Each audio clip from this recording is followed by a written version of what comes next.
This is CBS News, headquartered in New York, coming to you live on the events that recently happened in Europe. On March 7, 1936, in an attempt to rebuild Germany's industrial strength, Adolf Hitler ordered 19 to 20,000 Wehrmacht troops to remilitarize the Rhineland demilitarized zone, despite it going against the terms of the Treaty of Versailles. A majority of the troops sent were killed by a small French army. Hours later, Hitler learned that the army that attacked his troops weren't under the orders of the French military command, but rather under the orders of one Charles de Gaulle. His sentence is undetermined as of now. Stay tuned for more.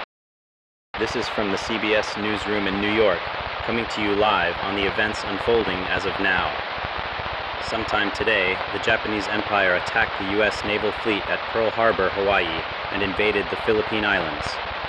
The reports of the damage we were given details that not only was a majority of the naval fleet at the naval base destroyed, including the 5 of the 9 battleships and all 3 aircraft carriers stationed there, but also the naval repair yards, the submarine base, the oil tank farms, and even the old administration building wasn't spared from the damage.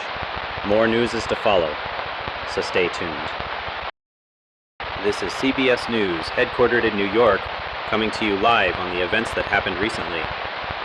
U.S. President Thomas E. Dewey announced in a radio and television broadcast that a peace deal to the Great Pacific War has been signed, and the war is finally over. The Battle of Midway would be the reason for the war to devolve into a stagnant, back-and-forth slug, similar to the Western Front of the Great War. Taking advantage of the war's unpopularity, Thomas E. Dewey made a campaign promise that, when elected, he would end the Great Pacific War.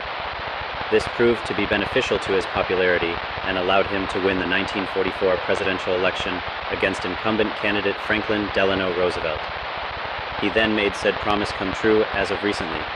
From what we know now, the terms of the treaty are that the U.S. will allow the Japanese Empire much-needed supplies to conquer China, and in exchange will promise not to attack any territories belonging to the United States.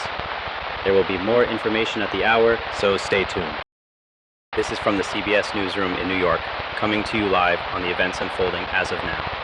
On August 9th of this year, Japanese troops began an invasion of the lands of Outer Manchuria and other areas controlled by the USSR and its allies, starting a war between the Soviet Union and the Empire of Japan. In an interview with Japanese Emperor Hirohito, we've managed to learn that the reason for this invasion is to preemptively stop the Soviets potentially invading the greater East Asia co-prosperity sphere first, and to also gain more resources. Stalin, however, reportedly feels very confident that this invasion will fail following the USSR's victory against the Entente powers 2 years prior, but he also said that there will be a contingency weapon in the case that the invasion is tougher to deter than expected. Stay tuned for more. This is CBS News, headquartered in New York, coming to you live on the events that happened recently. We just received confirmation that the Japanese Empire negotiated a ceasefire with the Union of Soviet Socialist Republics, signaling the end of the Soviet-Japanese War.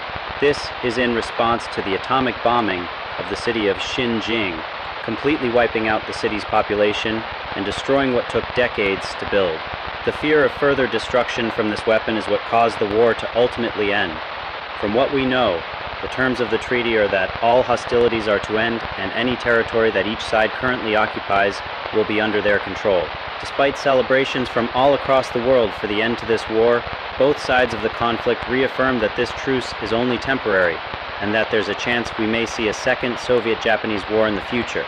Also, for the Americans who own a television, expect a televised report from Douglas Edwards later this evening.